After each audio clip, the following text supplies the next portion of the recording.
Buenos días, mi estimada tutora de oratoria y redacción, Magíster Maribel Josefina Urrutia. Mi nombre es Gloria Maribel Quisilema Flores, perteneciente a la Universidad UTE, del noveno nivel de la carrera de Educación Básica a Distancia, mención Lengua y Literatura. El tema central del cual trataré hoy es sobre todo lo aprendido en este semestre en la materia de oratoria y redacción, como lo es la oratoria, la redacción y la exposición oral, resumiendo estos temas en lo más corto posible. Empecemos. La oratoria. La oratoria nació en Siria y se desarrolló fundamentalmente en Grecia, donde fue considerada un instrumento para alcanzar prestigio y poder político. De ahí surgieron varios oradores, siendo el más famoso Sicilia. La oratoria es el arte de hablar con elocuencia. Las características de un buen orador son la presencia, la credibilidad, el dinamismo, la comunicación verbal, la comunicación no verbal, entre otros. En género, tenemos el liberativo o político judicial demostrativo. Sus elementos son el orador, que es quien dirige el discurso que es el tema a tratar, el auditorio, que es el lugar en donde se tratará el tema, y además están los oyentes, que son los que escucharán todo a tratar del orador. Entre los tipos de oratoria tenemos artística, empresarial, militar, religiosa, política, forense, pedagógica, social. Sus teorías son de la moral, artística, de los resultados, de la verdad. La finalidad de la oratoria es, según varios autores, agradar, enunciar y aprender, persuadir y conmover. Sus formas pueden ser individual o grupal. Por ello, el orador debe poseer una inteligencia clara y penetrante para ahondar en los asuntos trascendentales. Su agudeza e ingenio le permite ver una visión panorámica, todos los aspectos de un tema para poder desarrollarlos y convencer a su público oyente. El nivel intelectual y físico del orador para el desarrollo de un buen discurso es importante, ya que el orador es la persona que ejerce la oratoria y por tanto todas las miradas del auditorio estarán fijas en él. La redacción. Fases de la redacción.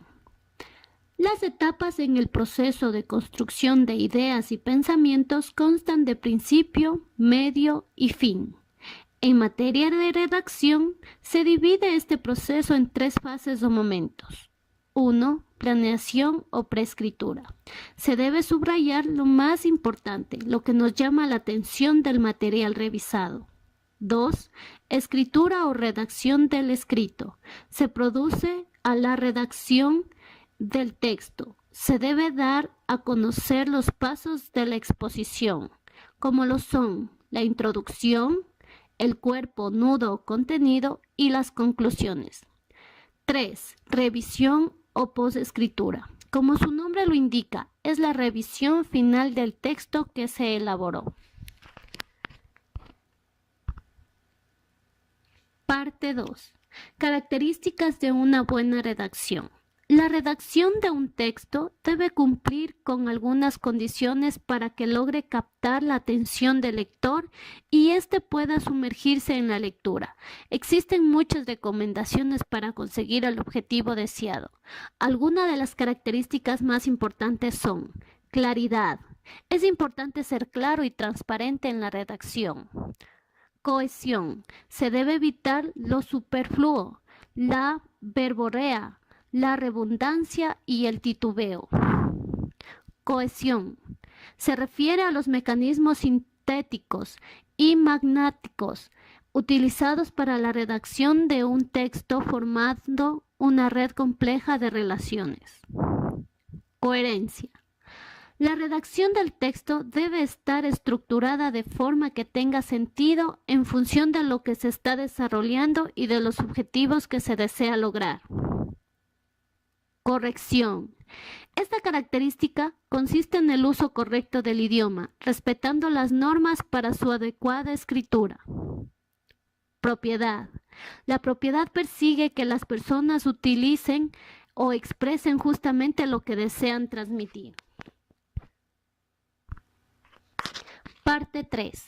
Generalidades sobre la redacción. 1. Descripción. Consiste en pintar con palabras, en caracterizar. 2. Narración.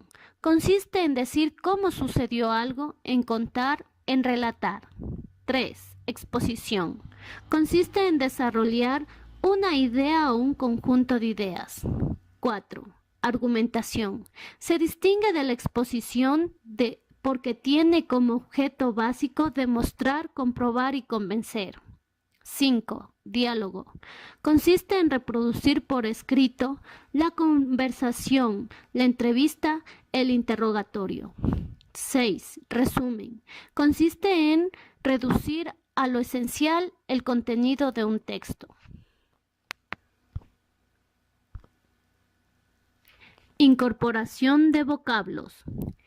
El castellano es resultado del mestizaje cultural de los españoles. Se puede identificar algunos grupos de palabras productos de esta mezcla, tales como anglicismos, que son palabras provenientes del inglés, por ejemplo, mitin, béisbol, fútbol.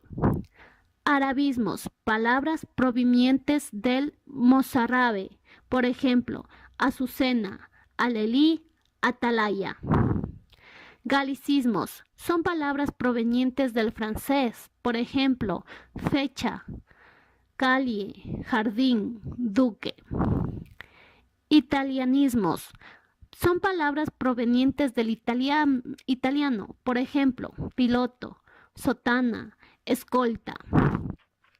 Indigenismos son palabras provenientes de la lengua indígena americana. Por ejemplo, cacique, maíz, cacao, chocolate, tabaco. Definiciones idiomáticas. Existe una serie de palabras que no son propias del lenguaje español y se han vuelto parte de nuestra forma de hablar y escribir. Algunos son productos de la mezcla del español con otros idiomas. Por ejemplo, barbarismo. Palabras que se escriben o pronuncian de forma defectuosa son vicios del lenguaje. Solecismo. Se trata de un error de sintaxis por concordancia, orden, construcción o régimen. Anfibología. Son expresiones con doble interpretación y que no deja claro lo que quiere transmitir. Monotonía. Son uso repetitivo de palabras o construcciones, secundario o pobreza lingüística. Impropiedad. Se trata de la falta de propiedad en el uso de palabras. Redundancia. Es la repetición de conceptos de forma innecesaria. Extranjerismo. Incorporación de vocablos de otros idiomas, secundario a su uso constante. Vulgarismo, palabras o expresiones usadas incorrectamente. Por lo general no trascienden al lenguaje escrito, suelen utilizar personas poco instruidas. Cacofonía, es la repetición sucesiva de sonidos no agradables al oído. Arcaísmo, es el uso anticuado de palabras en relación al momento actual. Ultracorrección, es la deformación de una palabra al agregar una o más letras. La exposición oral es un discurso hablado frente a un auditorio. Organizar la estructura de una exposición oral es algo que debemos tener en cuenta en el momento de la preparación, porque de nada vale que tengamos el mejor contenido si toda la información que utilicemos para la exposición oral esté completamente desordenada, provocando que los oyentes se pierdan continuamente. para hacer una buena estructura de una exposición oral, tenemos que tener muy en claro cuál es su objetivo y qué ideas fundamentales queremos transmitir en nuestra intervención, porque no hay presentación igual que otra, y en función del tema de la exposición oral que tratemos, la estructura y sus partes pueden variar. Toda estructura se crea en función de los siguientes contenidos. Una estructura simple, fácil de entender por los oyentes. Una estructura donde queden claras las ideas principales. Una estructura atractiva que mantengan el interés del público. Partes fundamentales de una exposición oral.